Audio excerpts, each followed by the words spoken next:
Since Donald Trump won, there's been a lot of talk about what we as progressives need to do differently to win. And one of the most important things that we need to do differently is we need to show up. We need to show up where conversations are actually happening.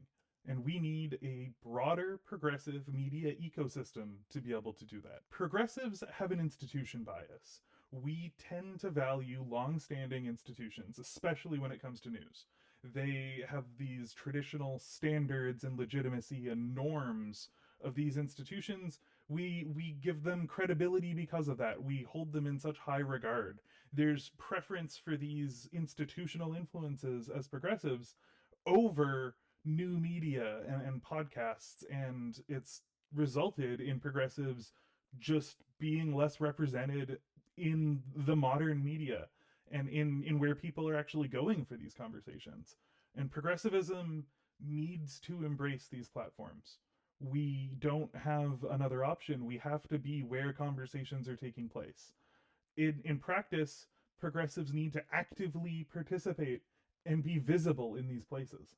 The media ecosystem right now is basically completely dominated by the right wing. If you talk to a lot of progressives about the kinds of podcasts that are popular, they might think of something like Rogan or Candace Owens as fringe right wing content. And they might be very, very right wing, but they're not especially fringe. This is what people are tuning into. These are some of the most popular podcasts out there. And it's because the right has dominated the online media landscape. Progressives have given up that space. There are some really awesome progressive voices out there online. And honestly, I need to do more work on a personal level to find more of them and connect with them and support them. But we need more voices out there. It is essential for us to move beyond this traditional media institutional bias we have. We, as progressives, need to connect with diverse audiences, we need to meet them where they are, and we need to actually publish. It is time to go live. It's time to make videos. It's time to be present. It's time to show up in this so-called public square. I hate suggesting that Elon Musk was ever right about anything.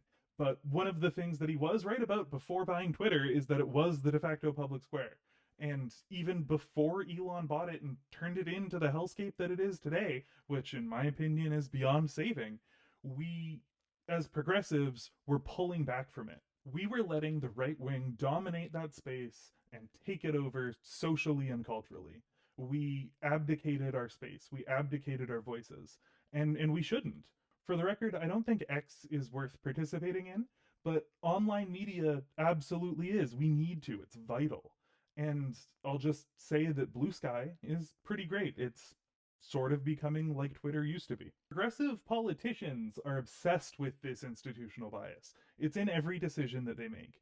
From the people that they meet with, to the reporters that they talk to the news that they consume. Anything that's an organization or that sounds already established has a way of getting a progressive politician's time. Basically, you can get five people together and ask to talk to a politician, and they might get a couple minutes. But if you get a name on paper, you're an industry group, politicians are going to make so much more time for you. We need to eliminate that bias. It's out of touch. It's the same credibility bias taking over. We need to engage with people. We need to engage with audiences where they are. And it's not about giving up progressive values. It's about bringing those progressive values and talking to people about them and changing and challenging traditional narratives, which we can't do if we're not part of the conversation. Embracing new media platforms allows progressives to reach audiences that we're just leaving behind.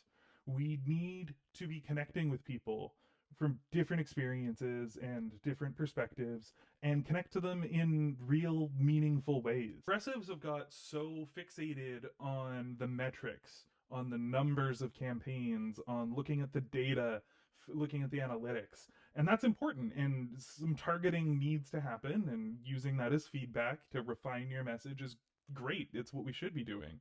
But we need to remember that we're talking about people. Politics is about people. We need, as progressives, to be engaging with people in a meaningful, personal way. We need to have actual conversations with people that are not just formalities. We're not just scratching the surface. We need to engage and show up and be there. And honestly, I don't have any idea if this is a real solution, but it's something that I'm going to try to do. And if it gets 10 views for a year, then starts to pick up, that can be worth it. That's what people on the right wing did. That's what they built an ecosystem around. And we just haven't done that on the left or as progressives or whatever you want to call it. If you like this video, please subscribe. I'm going to be making more videos like this, and I'm going to be making a whole bunch of other stuff. I'm Brian Crockett. Thanks.